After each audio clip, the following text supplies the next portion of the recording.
Vamos em relação aqui ao direito à vida, né? E aí justamente compete ao poder público garantir a dignidade da pessoa com deficiência ao longo de toda a vida, né?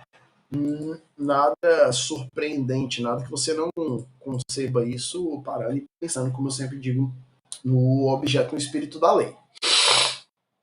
Mas vamos aqui ao artigo 11, tá? A pessoa com deficiência não poderá ser obrigada a se submeter a intervenção clínica ou cirúrgica, a tratamento ou institucionalização forçada, tá? Então, muita atenção. Por quê? Quando ele fala intervenção clínica ou cirúrgica, e aqui ele está falando, por exemplo, né? E a gente pode falar da questão, e me perdoem se eu estiver, se o termo não for mais esse, mas existe um processo de organização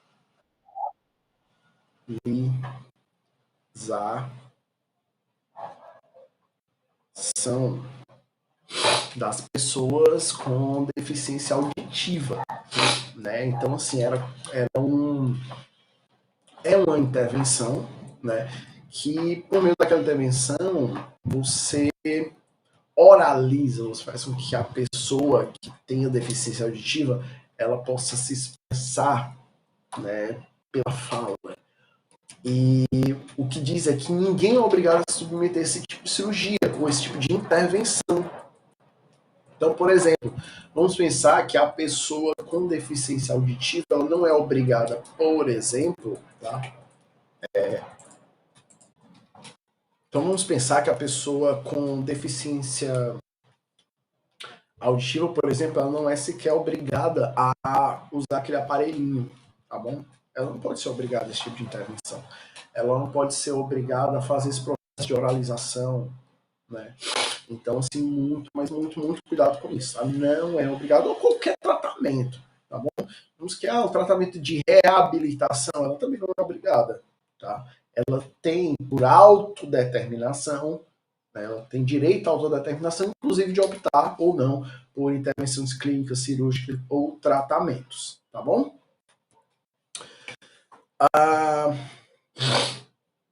Vamos para o nosso artigo 12, artigo muito importante também, que fala sobre o consentimento. E vamos dar uma atenção especial até o parágrafo 2º, que trata de pesquisa científica, tá? Essa questão, ela também é uma questão muito reincidente em prova. É um parágrafo que normalmente cai. O que é que diz? A pesquisa científica envolvendo pessoa com deficiência em situação de tutela ou curatela deve ser realizada em caráter excepcional. Então, não pode ser usado como regra. O caráter aqui é excepcional e apenas quando houver indícios de benefício direto para a sua saúde. Tá? Então, marca essa parte aqui também, ó. Benefício direto para a sua saúde ou saúde de outras pessoas com deficiência, desde que não haja outra opção de pesquisa de eficácia comparável com participantes não tutelados ou curatelados. Ou seja, a pesquisa científica, quando envolver pessoa com deficiência que esteja sobre curatela ou sobre tutela, tá? Primeiro você tem que analisar se vai haver um benefício direto a essa pessoa. Depois vai haver um benefício direto a outras pessoas com deficiência. E depois há uma outra opção de pesquisa que não seja necessária que sejam pessoas que estejam em situação de tutela ou curatela. Nesses casos, e aí a pesquisa científica, tá? Ela pode ser realizada. Lembrando a excepcionalidade. Então, marque esse parágrafo 2º. O 13º é importante que a gente veja as pessoas com deficiência somente será atendida sem seu consentimento, ó, sem consentimento prévio, livre e esclarecido, em caso de risco de morte ou emergência de saúde, resguardado seu superior interesse e adotado salvaguardas legais cabíveis. Então, por exemplo, a pessoa com deficiência só será atendida sem manifestar diretamente essa vontade, se for risco de morte direto à sua saúde, tá? Artigo 13 aí também é um artigo muito importante para a tua prova. Vamos agora ao direito de habilitação e reabilitação, que ele trata aqui especificamente, por exemplo, da pessoa que houve, por exemplo, perca de membro, ou de seus membros, ou de seus movimentos, né? Então, nesse caso, ele vai ter uma reabilitação. E aí ele vai tratar exatamente do direito da pessoa a isso. Aqui no Ceará, por exemplo, nós temos o Hospital Sara, que é uma referência, né? Justamente no processo de reabilitação, inclusive chegou a atender aí, salvo engano, o famoso cantor aí do Paralamas do Sucesso, que foi o Herbert Viana, que perdeu o movimento das pernas após um acidente aí, salvo engano, num bimotor, né? E nesse caso, inclusive, houve algo que indica, porque não foi a público, mas houve uma demanda judicial do Herbert, inclusive, em relação ao hospital, que à época entendia ele que poderia ter conseguido os movimentos de volta, mas o hospital tratou somente de sua reabilitação, né? Não tratando necessariamente da habilitação, e aí é importante. Fica a ideia, eu confesso para vocês que não sei o número do processo, né? Na verdade, escutamos essa ideia de processo aí nos corredores do fórum, mas fica aí a ideia, né, de habilitação, reabilitação e o direito a ele. Artigo 14. O processo de habilitação e de reabilitação é um direito à pessoa com deficiência. E vamos aqui para o parágrafo único. O processo de habilitação e reabilitação tem por objetivo o desenvolvimento de potencialidades, talentos, habilidades, aptidões físicas, cognitivas, sensoriais, psicossociais, atitudinais e profissionais e artísticas que contribuam para conquistar a autonomia da pessoa com deficiência e sua participação social em igualdade de condições e oportunidades. Sempre em igualdade de condições e oportunidades. É justamente você tratar a pessoa com a deficiência, sempre a gente fala, tá? Além da física, sensorial, mental, tá bom? Sempre nesse sentido. E desenvolver as potencialidades em ramos, inclusive, talvez no ramo profissional, ramo de trabalho, ramo artístico, tá? Ramo de aptidão física, tá bom? Então, isso é muito importante, tá? E nesse ponto é realmente o mais importante, é o artigo 14. Logo, você vai ter aqui, no artigo 15, a ideia da avaliação multidisciplinar, tá bom? Então, a avaliação dessas potencialidades de seu desenvolvimento deve se dar por uma equipe multidisciplinar. Por quê? Poxa, se eu vou ter que analisar potencialidade, talento, habilidade, aptidão física, cognitiva, sensorial, psicossocial, profissional, artística, eu vou ter que ter gente para que possa analisar tudo isso, para que possa encontrar essa potencialidade e para que possa desenvolvê-la, né? Nós vamos ter aqui o artigo 5º, né, que vai tratar justamente de diretriz de diagnóstico e intervenção precoce, ou seja, identificar mais cedo, uma intervenção mais cedo, de maneira a melhorar a habilitação ou reabilitação, adoção de medidas para compensar a perca, atuação permanente, e aí, como eu disse, tarefa de casa sempre fazendo uma leitura completa. Artigo 16. Programas e serviços de habilitação e reabilitação são garantidos. Tá? Então vamos lá. Nos programas são garantidos organização de serviços, acessibilidade, tecnologia assistida, tecnologia de reabilitação, materiais e equipamentos adequados e capacitação continuada de todos os profissionais que participem do programa. Artigo 17, tá? Um artigo aí com você deve dar uma maior atenção. O serviço do SUS e do SUAS deverão promover ações articuladas para garantir a pessoa com deficiência, e aí, é a pessoa e a sua família, a aquisição de informações, orientações, formas de acesso às políticas públicas disponíveis, com finalidade de propiciar plena participação social. Então, nesse caso, o Sistema Único de Saúde, ao fazer o atendimento da pessoa, ou o SUS, o Sistema Único de Assistência Social, ele deve indicar não só a pessoa, mas também a família, os programas e as políticas públicas que irão beneficiar a pessoa com deficiência, inclusive os meios de como acessá-las, tá? Então esses dois serviços têm essa obrigatoriedade.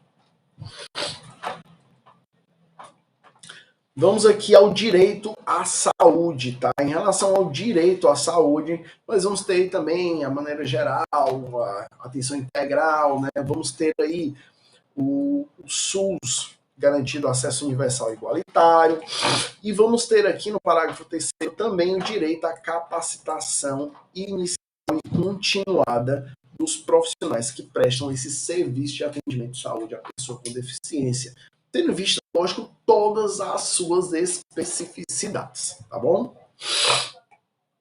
No parágrafo 4º ele vai falar um pouco das ações dos serviços, né? Novamente merece uma lida, mas vamos aqui para o artigo 20.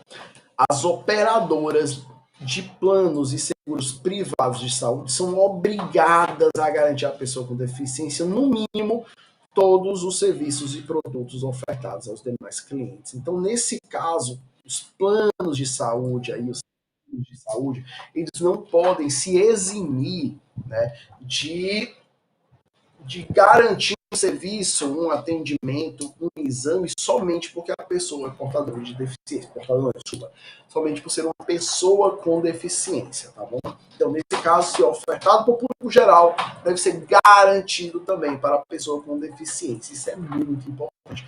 E, às vezes ou outra, a gente vai ter aí um plano de saúde querendo restringir, né, no caso, o serviço ou o produto. Lembrando que, por exemplo, se você tem um plano A, B ou C, quando você tem uma pessoa com deficiência no plano C, são todos aqueles serviços. Agora, por exemplo, lógico, se você tem uma pessoa com deficiência que está no plano A, não significa que ela tem os direitos do cliente do plano C, porque são planos diferentes, tá? Mas dentro do plano que ela faz parte, ela tem direito aí a todos os serviços e produtos. Vamos aí para o artigo 22, artigo também muito importante.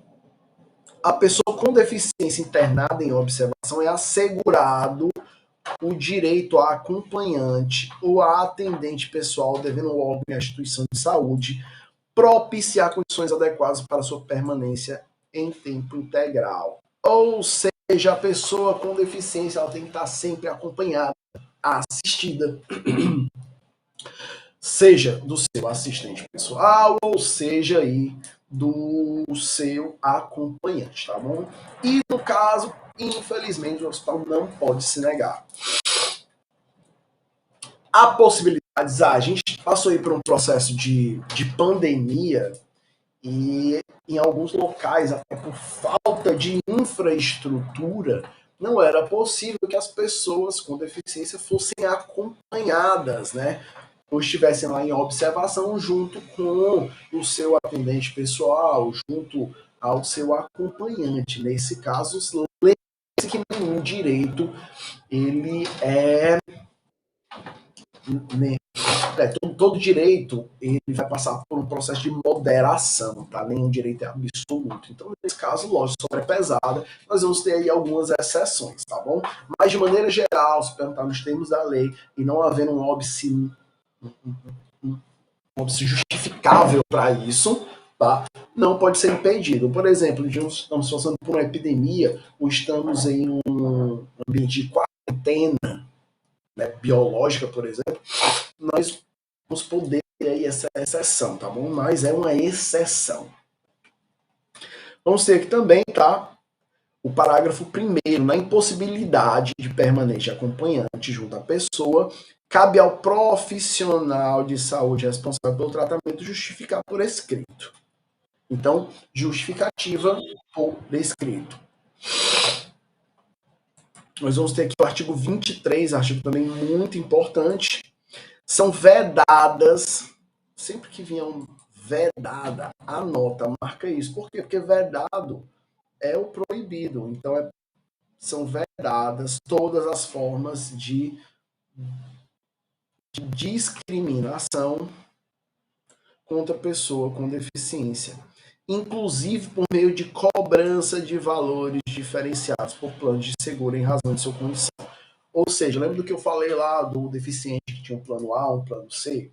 Se o plano A cobra uma taxa mensal, aí, uma mensalidade de R$500, então ela vai cobrar de R$500 para todo mundo que esteja naquele plano, mesmo se for uma pessoa com deficiência. Não pode haver uma cobrança diferenciada, basicada exclusivamente na questão da pessoa ser uma pessoa com deficiência. Se for, agora, há diferenças entre planos e serviços. O que não pode haver é no mesmo plano, no mesmo serviço, a diferenciação de valores em virtude da deficiência. Tá bom? Importante também aqui o artigo 26, tá? Os casos de suspeita ou confirmação de violência praticada contra a pessoa com deficiência serão objeto de notificação compulsória, tá? Pelos serviços de saúde públicos e privados, a autoridade policial ou o Ministério Público, além dos conselhos de direito da pessoa com deficiência, tá? Quando ele fala de notificação aqui, ó, quando ele falar da notificação compulsória, então é porque ela é obrigatória.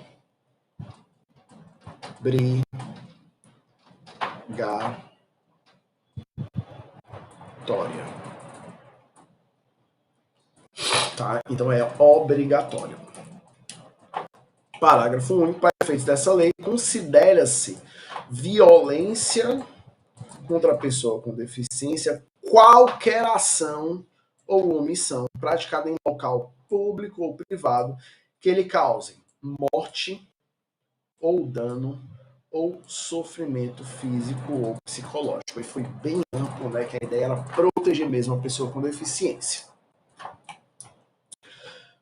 Vamos aqui ao nosso capítulo 5 aqui, que é do direito à educação. Tá? Lembrando que a educação aqui é direito da pessoa com deficiência, né? Assegurado um sistema inclusivo em todos os níveis e aprendizado ao longo de toda a vida, tá bom? De forma a alcançar o máximo desenvolvimento. Então é importante ter toda a vida e todos os níveis de escolaridade, tá? Parágrafo único é dever do Estado, da família, da comunidade escolar e da sociedade assegurar a educação de qualidade à pessoa com deficiência, colocando a salvo de toda violência, negligência e discriminação. Temos aí o artigo 28, né, que cabe justamente a incentivar, implementar, acompanhar algumas ações. Entre elas, vamos dar uma atenção aqui ao inciso 4º, que fala a oferta de educação bilíngue, tá? Em Libras, como a primeira língua na modalidade, e na modalidade da língua escrita portuguesa como segunda língua, em escolas e classes bilíngues e em escolas inclusivas. Tá?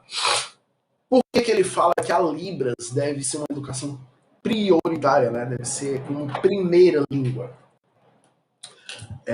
Na minha experiência escolar, né, eu tive aí no ensino médio pessoas com deficiência auditiva na minha sala. E era muito interessante porque, apesar de não haver toda essa política, né, já que foi né, há um bom tempo atrás, mas alguns professores, eles davam a aula de maneira oral e também pela linguagem de sinais, né, pela Libra, né, língua brasileira de sinais. Então, era muito interessante. E uma atenção especial à professora de redação, porque na correção das redações daqueles meus colegas que tinham deficiência auditiva, a correção era diferenciada. Por exemplo, alguns conectivos, como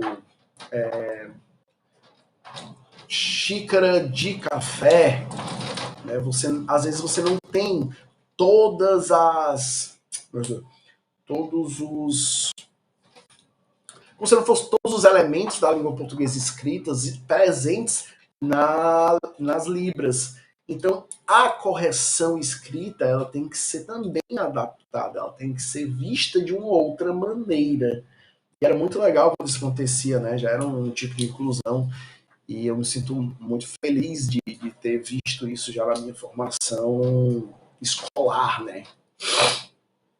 Mas voltando à ideia é justamente essa, tá? É porque há diferenciações. E por ser a maneira como, por exemplo, a pessoa com deficiência auditiva vai se comunicar, então Libras deve sim ser a sua língua primária, tá bom? Então, muito importante essa ideia, muito importante esse bizu. Outro ponto importante também aqui, nós vamos para o 11, que trata a adoção de medidas que apoio que favoreçam o desenvolvimento de aspectos linguísticos, culturais, vocacionais, profissionais, levando em conta talento, criatividade, habilidade e interesse do estudante com deficiência, tá? Outro ponto aqui nós vamos ter o 12, 11, né? Aliás, vamos aqui para o 11. Importante a garantia de formação e disponibilização de professores para atendimento educacional especializado, tradutores, intérpretes de Libras, guias, intérpretes e profissionais de apoio.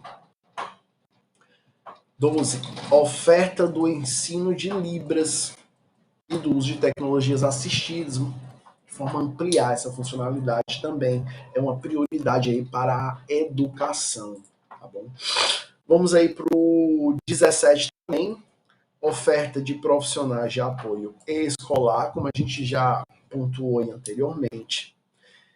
E nós vamos aí a um dos mais importantes, que é o artigo 1º, que fala necessariamente o que? As instituições privadas de qualquer nível e modalidade de ensino aplica-se obrigatoriamente o que está nos incisos. Vamos lá. O que é ideal você entender? Entender o que é obrigatório para as particulares. Então vamos lá. O que vai ser obrigatório para as particulares? A gente vai colocar aqui o vermelho. É importante que você faça aí, tenha essa visão. Então, o que será obrigatório? Primeiro, sistema educacional inclusivo. O 2, que é o aprimoramento dos sistemas educacionais. O 3, que é um projeto pedagógico. O que mais? Nós vamos aqui para o 5º, que é a adoção de medidas individualizadas e coletivas de ambientes para maximizar o desenvolvimento.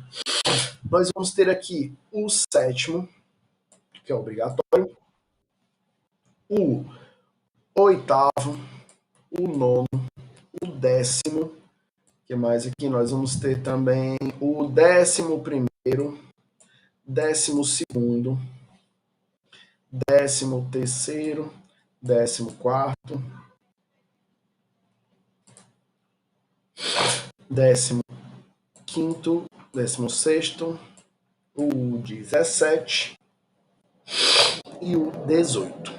Nesse caso, somente não será obrigatório a oferta de educação bilíngue e pesquisas. Então, somente esses dois não são obrigatórios para as instituições de ensino privadas, tá bom?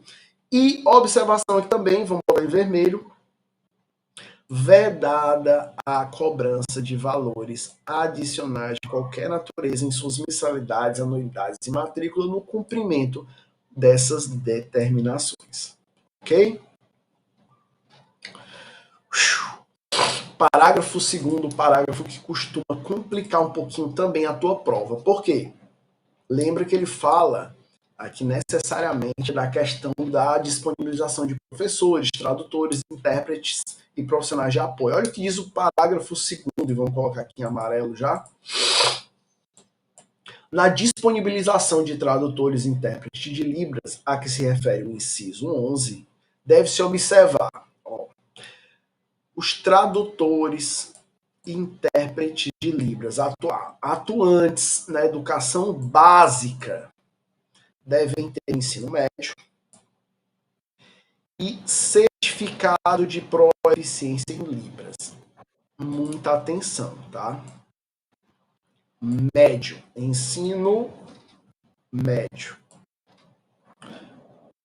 Já no cursos de graduação e pós-graduação, devem possuir nível superior e habilitação em tradução e interpretação de Libras, tá bom?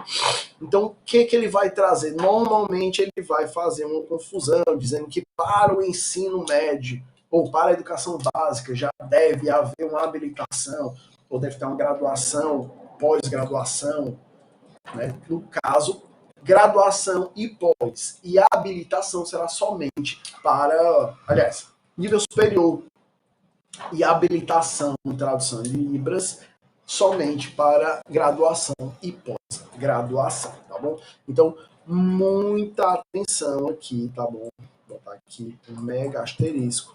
Muita atenção aqui a esse parágrafo segundo no que trata do direito à educação, tá bom? Seguindo aqui ainda sobre a educação, importante no parágrafo 30, né, em relação a processos seletivos e tudo, a dilação de tempo, tá, conforme demanda apresentada pelo candidato, e a adoção de critérios de avaliação de provas escritas, discursivas, de redação que considerem a singularidade linguística da pessoa com deficiência no domínio das modalidades escritas de língua portuguesa. E aí cai bem naquela história que eu contei da professora de redação lá do meu ensino médio. Tá bom? Então, é importante isso aí também na parte de processos seletivos, tá bom? E a gente está falando de processos seletivos para ingresso no nível superior, educação profissional e tecnológica, tá bom? Vamos ao capítulo 5, ou capítulo 5, que trata do direito à moradia, tá? Então vamos lá. Né? O artigo 31 vai falar do direito à moradia digna e tal, perto da família, ou da família substituta, tudo isso. Leitura obrigatória, artigo 1º, parágrafo 1º, parágrafo 2º, mas quando a gente trata de questão de prova, vamos dar uma atenção aqui ao artigo 32, tá? Nos programas habitacionais públicos ou subsidiados com recursos públicos, ou seja, não só programas que são diretamente realizados pelo poder público, mas também que podem ser construídos aí com subsídios do poder público. A pessoa com deficiência, o seu responsável goza de prioridade na aquisição do imóvel para moradia própria. Observado, e aí vamos aqui, ó, inciso 1º, reserva de, no mínimo, 3% das unidades para pessoas com deficiência, tá bom? Então, muita atenção a essa porcentagem. Toda vez que o legislador traz uma porcentagem ou uma fração, é batata. Tem uma questão que vai tratar de 1%, 10%, 5%, é 3%, tá bom? Pessoa com deficiência, 3%, tá? Programa habitacional, público ou subsidiário, pessoa com deficiência, reserva de 3%, tá bom? Inciso 2 fala de edificação multifamiliar, tá? Que deve ser garantida a acessibilidade nas áreas de uso comum e nas unidades habitacionais no piso térreo e de acessibilidade ou adaptação razoável nos demais pisos. Então, a ideia aqui é justamente que a pessoa com deficiência ela possa ter acesso às áreas comuns daquele conjunto habitacional, né, ou daquele programa, né, habitacional público ou subsidiado com verba pública, mas também prioritariamente no térreo e com acesso, tá? Lembrando sempre das adaptações razoáveis que a gente já viu a definição. Então, a ideia geral é essa, até porque parece muito lógico que a pessoa com deficiência ela seja locada no térreo e não no quarto andar de um prédio que obrigatoriamente aliás, não é obrigado a ter, por exemplo, um elevador. Mas ainda assim, no caso, se tiver, deve ser feita uma adaptação aí razoável, né, nos demais pisos, tá bom? Em relação ao direito à moradia, esse é o que mais cabe, tá bom? O que mais é cobrado. Então a gente já pode passar, inclusive, do direito ao trabalho. Lembrando sempre, dever de casa é fazer a leitura. Do direito ao trabalho é algo sempre assim, muito geral, que tem direito ao trabalho, igualdade de oportunidade, né? Vedado a restrição de atividade somente pela deficiência da pessoa. Então, tudo isso de maneira muito geral. Dá uma lidazinha. São em 2 artigos. Não tem muito o que cobrar para além disso, tá? E aí, de mais pesado que vai ter a obrigatoriedade de programas, né, de estímulo de trabalho autônomo para pessoas com deficiência, né? Vamos ter aqui a seção de habilitação profissional, reabilitação profissional, e aqui é o ponto mais importante desse tópico, quando no artigo 36 fala: o poder público deve implementar serviços e programas completos de habilitação profissional e de reabilitação para que pessoas com deficiência possam integrar, continuar ou retornar ao campo do trabalho, respeitada sua livre escolha, vocação e seu interesse. Por que isso é importante? Porque ele fala não só da pessoa com deficiência ter o seu trabalho, mas, por exemplo, no caso dela ter sofrido um acidente, ela possa continuar a exercer aquele trabalho, ou que após um afastamento ela possa retornar ao trabalho, né? Então, é muito importante porque ele trabalha a colocação, a adaptação da pessoa ao trabalho e também o retorno daquela pessoa à atividade laboral. Tá? Então, esse é o mais importante. Lembrando que tudo, né, vai ser medido por uma equipe multidisciplinar. Por quê? Porque quando a gente fala da pessoa com deficiência, quando a gente fala de deficiência nos termos da lei, a gente vai estar trabalhando aí justamente com texto de física, né, mental. Então, todo um acerto, todo um contexto, são várias deficiências abarcadas pela lei.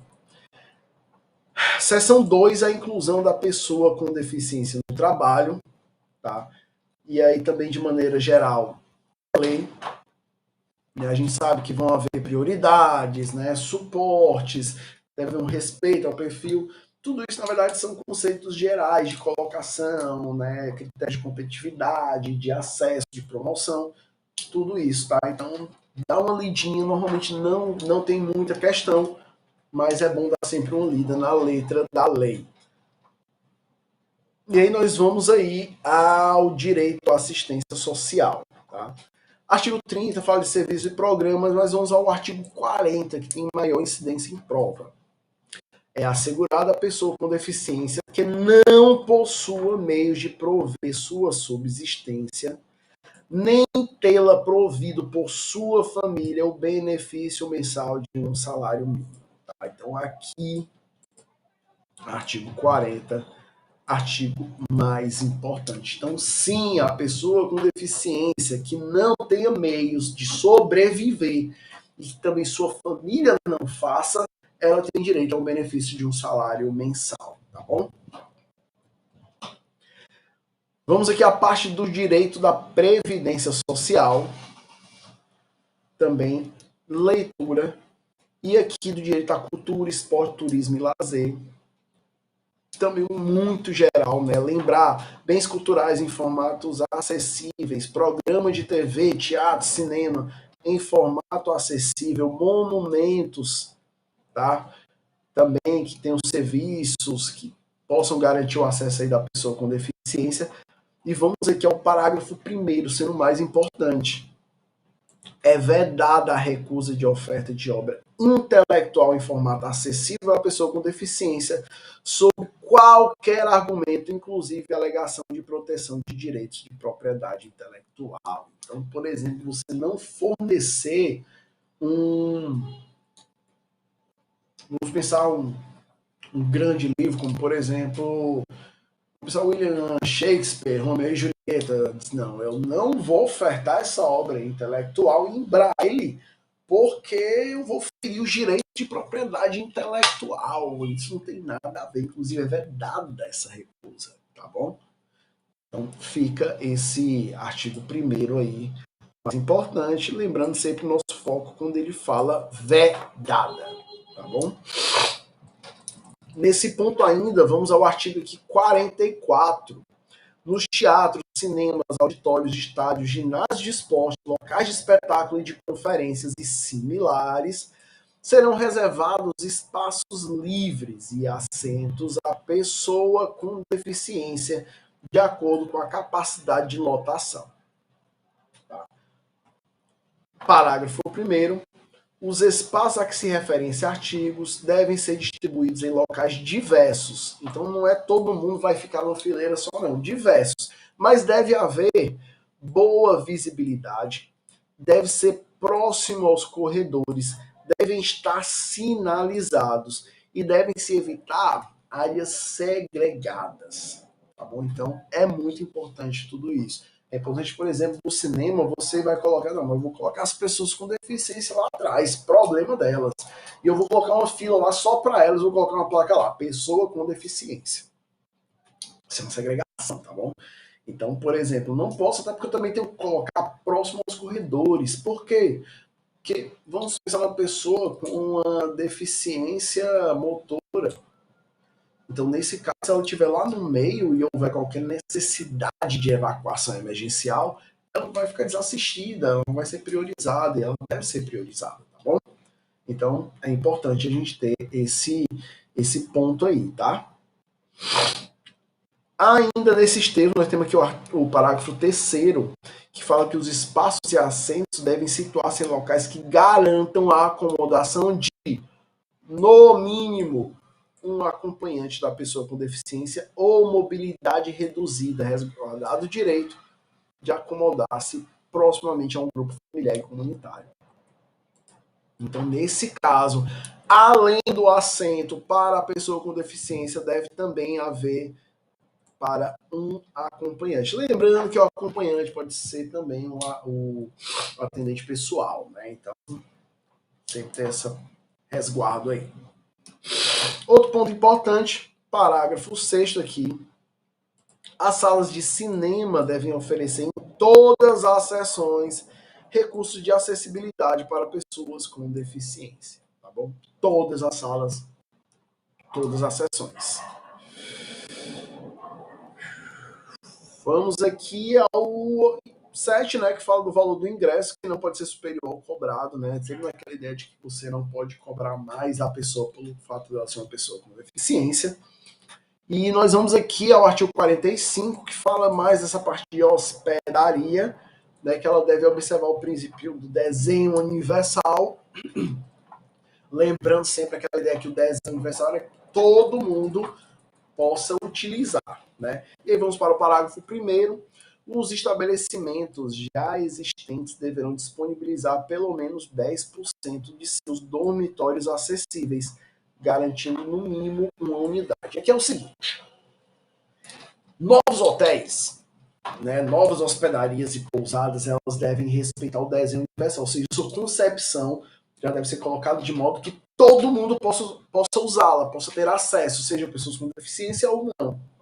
Porém, aqueles que já são construídos, né, dentro daquela ideia da adaptação razoável, devem reservar pelo menos 10% de unidades acessíveis. Por exemplo, se tem 100, 10. Agora, por exemplo, se eu tenho 5, eu tenho que reservar pelo menos uma unidade acessível, tá bom? Próximo ponto, nós vamos do direito ao transporte e à mobilidade. E aí é importante a gente ressaltar aqui que o direito ao transporte e mobilidade, tá? Ele vai aqui no artigo 46, onde fala: o direito ao transporte e à mobilidade da pessoa com deficiência ou mobilidade reduzida. Então, nesse caso aqui, já abarca também a pessoa com mobilidade reduzida, ou seja, o obeso, o idoso, a lactante, a mulher com criança de colo. Será assegurada em igualdade de oportunidade com as demais pessoas por meio de identificação e de eliminação de obstáculos e barreiras aos seus acessos, tá bom? Vamos aqui para o parágrafo 1º. para fins de acessibilidade de serviços de transporte coletivo terrestre, aquário e aéreo, em todas as jurisdições consideram-se como integrantes desse serviço os veículos, os terminais, as estações, os pontos de parada, o sistema viário e a prestação de serviço. Ou seja, que nesse caso não é só, por exemplo, um ônibus ou um avião que deva estar adaptado, mas inclusive seus terminais, seus pontos de ônibus, seus acessos, tá? Seus ônibus, inclusive tem alguns aeroportos aqui no Brasil que você sai de um portão e vai de um ônibus até outro. Essa acessibilidade deve ser garantida também, tá bom? Vamos aqui ao parágrafo 2º. São sujeitas ao cumprimento das disposições desta lei, sempre que houver interação com a matéria nela regulamentada, a outorga, a concessão, a permissão, a autorização, a renovação ou a habilitação de linhas e de serviços de transporte coletivo. Por exemplo, eu falei do serviço aéreo. O serviço aéreo é prestado por companhias de voo, mas é uma concessão para que elas façam aqueles trajetos. Então, nesse caso, tá, tudo que a lei fala sobre direito, transporte e mobilidade também é aplicada às empresas aéreas, tá bom? Artigo 47 vai falar dos estacionamentos, tá bom? E aí fala público, uso público, privado de uso coletivo ou em vias públicas devem ter vagas próximas aos acessos de circulação de pedestre, que devem ser sinalizadas para veículos que transportem pessoas com deficiência ou com comprometimento de mobilidade, desde que identificados. E aqui a gente vai pegar 3 pontos, tá? Primeiro, os estacionamentos reservados, as vagas reservadas a pessoas com deficiência devem ser próximas, por exemplo, às entradas, ou pelo menos próximas às calçadas que vão dar acesso àquelas entradas, tá bom? Segundo ponto, todas elas devem ser sinalizadas, para que não sejam utilizadas por outras pessoas que não têm direito àquela vaga prioritária. E outro ponto importante é que o carro que transporta pessoa com deficiência deve ser sinalizado. E normalmente a gente vai para algumas regras aí, por exemplo, aqui no estado do Ceará, o Detran ele emite um documento, uma placa, e aí você coloca a vista lá no carro para que possa ser facilmente identificado que aquele transporte ali ele é responsável por ter uma pessoa com deficiência fazer o transporte dela ou ser adaptado para ela também, tá bom? Parágrafo 1º, que fala justamente das vagas, devem ser de pelo menos 2% do total, garantida pelo menos uma vaga devidamente sinalizada. Tá? Ou seja, nesse sentido, o que nós temos é, por exemplo, aquela história. Se nós temos 100 vagas, nós temos pelo menos 2 para a pessoa com deficiência. Agora, se nós temos 5 vagas, tem que ser pelo menos uma, tá bom? Parágrafo 2º vai falar dos veículos, tá? Veículos estacionados em vagas reservadas devem exibir em local de ampla visibilidade a credencial de beneficiário a ser confeccionada pelos órgãos de trânsito, né? E foi justamente o que eu falei aqui no estado do Ceará. O Detran, não, uma placa que você tem que colocar lá na frente do veículo, de maneira que mesmo que o seu vidro fumê seja muito brabo aí, mas essa sinalização seja vista, essa credencial ela seja visualizada, tá bom? Sobre essa credencial, nós temos o artigo 4, né, que vai falar que ela é vinculada à pessoa com deficiência que possui comprometimento de mobilidade e é válida em todo o território nacional. Tá? Ainda nesse ponto, vamos aqui ao artigo 48, que fala sobre os veículos de transporte coletivo terrestre, aviário e aéreo. No segundo, são asseguradas às pessoas com deficiência prioridade e segurança nos procedimentos de embarque e de desembarque. Tá? Então, nesse caso, é por isso que, por exemplo, quando você tem alguns ônibus que são adaptados, o motorista não só ele tem que parar, mas ele tem que prestar toda assistência de segurança à pessoa com deficiência, porque tem que ser garantida a segurança dela no desembarque, assim como no embarque também, tá bom? Isso serve para todos os transportes. Sobre isso ainda, a questão do transporte, vamos aqui ao artigo 51. As frotas de empresas de táxi devem reservar 10% de seus veículos acessíveis à pessoa com deficiência, Uso ponto aqui, ó, sendo proibida a cobrança diferenciada por essa deficiência. Sobre essa parte do táxi, a gente já vai para uma decisão aqui que é do Tribunal de Justiça aqui do Estado do Ceará, que é sobre as empresas que fazem transporte também, né, a estilo da Uber, da 99. Houve uma decisão aqui no Estado do Ceará que dizia que deveria sim, e aí vinculada a Uber, e a gente pode falar o caso porque é de conhecimento público, que a Uber deveria reservar sim um quantitativo de frotas para pessoas com deficiência. Essa ação nasceu de uma mulher que por diversas vezes teve a sua viagem cancelada após informar que ela tinha uma deficiência física, né? No caso, precisaria de auxílio e, portanto, necessitando então da cadeira de rodas. Então, nesse caso, os motoristas ficavam cancelando. Então, por diversas vezes, ela ficou impossibilitada, né? Ou seja, houve pelo menos um obstáculo, um impedimento direto, né, de se locomover, né, de prestar o seu serviço, de trabalhar, porque as viagens eram canceladas por causa disso. Especificamente após ela informar que era uma pessoa com deficiência. Então, entrou uma ação, o juiz entendeu que era cabível sim essa reserva para a Uber, mas aí, lógico, a Uber disse que como ela não era necessariamente uma empresa prestadora de serviço específico, mas sim uma mera plataforma de cadastro de motoristas, ela recorreu e essa decisão está aí para a gente ver, mas já há decisões de que, por exemplo, a Uber ela teria que assegurar aí uma reserva de veículos para pessoas com deficiência, tá? Mas fica aí, é muito específico, você ainda vai ter que se desenrolar, mas já fica aí a informação para vocês, tá bom? Ainda sobre essa questão de transporte, 52 locadores de veículos são obrigados a oferecer um veículo adaptado para cada 20 veículos de sua frota. O veículo adaptado deve ter, no mínimo, câmbio automático, direção hidráulica, vidro elétrico, comandos manuais de freio e de embreagem. Tá certo? Bloco aí já de 45 minutos. Vamos dar uma pausa e vamos para a terceira parte ainda da parte geral aí do Estatuto da Pessoa com Deficiência, tá bom? Então vamos lá, Águia.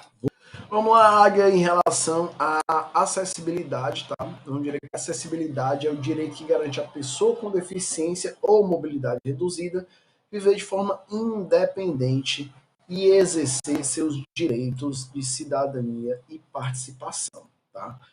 Então, em relação à acessibilidade, são sujeitos ao cumprimento as normas relativas à acessibilidade sempre que houver aprovação de projeto arquitetônico urbanístico, informação, tá?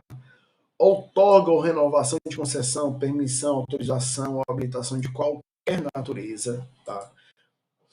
Lembrar aqui sempre que o desenho universal será regra geral, tá bom? E que o desenho, que nas hipóteses em que o desenho universal não possa ser empreendido, deve ser adotada uma adaptação razoável. Ainda em relação a isso, né, acessibilidade, temos aqui o parágrafo 3º também, tá? O poder público, após certificar a acessibilidade e edificação de serviço, determinará a colocação em espaços locais de ampla visibilidade, o símbolo internacional de acesso na forma prevista em legislação e normas técnicas, tá? Em relação à acessibilidade, como eu sempre digo, a ideia é que você leia todos os artigos, mas os mais cobrados são esses. E a gente já pode ir aqui para o acesso à informação e à comunicação, tá? Vamos ler o artigo 63, é obrigatória a acessibilidade nos sítios de internet mantido por empresas com sede ou representação comercial no país ou por órgãos de governo para o uso da pessoa com deficiência, garantindo-lhes acesso às informações disponíveis conforme melhor prática e diretrizes de acessibilidade adotadas internacionalmente. Tá? Conceito geral de acesso à informação acessível. E vamos aqui para o artigo 65, principal ponto de prova. As empresas prestadoras de serviço de telecomunicação deverão garantir pleno acesso à pessoa com deficiência, conforme regulamentação específica. Cabe ao poder público incentivar a oferta de aparelhos de telefonia móvel, celular com acessibilidade, que, entre outras tecnologias, possuam possibilidade de indicação e de ampliação sonoras e de todas as operações e funções disponíveis, tá bom? Entre elas, né, nós temos aqui o artigo 67, serviço de radiodifusão de sons e imagens, que devem permitir o uso de recursos como subtitulação por meio de legenda oculta, né, é aquela SAP, janela com intérprete de Libras e audiodescrição. Em relação a acesso e comunicação, esses são os principais itens cobrados, tá bom? É o que você tem que ter mais atenção. E nós podemos ir aí já para a parte de tecnologia assistível. O que diz nossa lei que é mais cobrado em prova? Artigo 75. O poder público desenvolverá plano específico de medidas a ser renovado no período de 4 anos com a finalidade de facilitar acesso a crédito especializado para aquisição de tecnologias assistivas, agilizar, simplificar e priorizar importação de tecnologia assistiva. Aí vem criar mecanismo de fomento, eliminar a tributação, facilitar o processo de inclusão de novos recursos. Tudo isso, mais o mais cobrado. 75, inciso 1, inciso 2, são os que já foram cobrados em prova. E, lógico, parágrafo único. Para fazer cumprir o disposto nesse artigo, os procedimentos do plano de medidas deverão ser avaliados a cada 2 anos. Por que é importante? Porque vem trazendo um prazo. Então, por exemplo, o plano será de 4 anos e reanalisado a cada 2 anos, tá bom? Isso é o mais importante que nós vamos ter da parte de tecnologia assistiva. Em relação ao direito à participação na vida pública, nós vamos ter o artigo 76, né, onde o poder público deve garantir, né, às pessoas com deficiência a participação, né, e a total, a exercer completamente, de maneira plena, direitos políticos. Né? Então, até aí, né, não muda muito dentro do que a gente trata do espírito da lei. Então, nós vamos colocar aqui como principal ponto aqui o parágrafo 1º, tá? Onde será assegurado o direito de votar e ser votada. Devem ser garantidos procedimentos, instalações e materiais e equipamentos para votação apropriados e acessíveis, tá bom? Então, se você for votar, observa lá na cabininha que tem os números em braille, tá bom? Então, e algumas zonas também para pessoas com deficiência normalmente são localizadas também no térreo, tá? Justamente para garantir aí o direito à participação na vida pública e política. Vamos ter também importante o inciso 2, incentiva a pessoa com deficiência a candidatar-se e desempenhar funções públicas. E o 3, garantia de pronunciamentos oficiais e propaganda eleitoral obrigatória e debates que possuam pelo menos um dos recursos do 67, que é o quê? A legenda, ou então a Libras, ou a audiodescrição. Tá bom? Então, um desses 3 já são garantidos aqui pela lei. Normalmente você vai ver na propaganda eleitoral gratuita, né, ali no canto direito inferior da tela, a sinalização em libras, tá? Inclusive há especificações em relação a tamanho, momento, tudo isso. Esses são os mais importantes. Da parte da ciência e tecnologia, né, o poder público deve fomentar o desenvolvimento científico, né, pesquisa, inovação e capacitação de tecnologias voltadas para a qualidade de vida da pessoa com deficiência. Pontos mais importantes aqui, nós vamos ter o artigo 78, né, que fala que devem ser estimulados a pesquisa, o desenvolvimento, inovação, difusão de tecnologias voltadas para ampliar o acesso da pessoa com deficiência, em especial, e nós vamos ter aqui como muito importante para a tua prova, incisos 1º, inciso 2º, quando fala do emprego de tecnologia de informação e comunicação como instrumento de superação de limitações funcionais e de barreiras à comunicação, informação, educação e entretenimento da pessoa com deficiência. E o inciso 2º, a adoção de soluções e a difusão de normas que visem ampliar a acessibilidade da pessoa com deficiência à computação e a sítios da internet, em especial serviços do governo eletrônico. Então, por exemplo, declarações, boletim de ocorrência, né, ou outros serviços que são ofertados pelo poder público, inclusive o cadastro em políticas públicas ou de assistência social, certo? Então, esse artigo 78, a gente termina aí a parte geral do Estatuto da Pessoa com Deficiência. Próxima parte aí nós vamos tratar especificamente da parte de acesso à justiça e dos crimes específicos, tá bom? É isso aí, galera.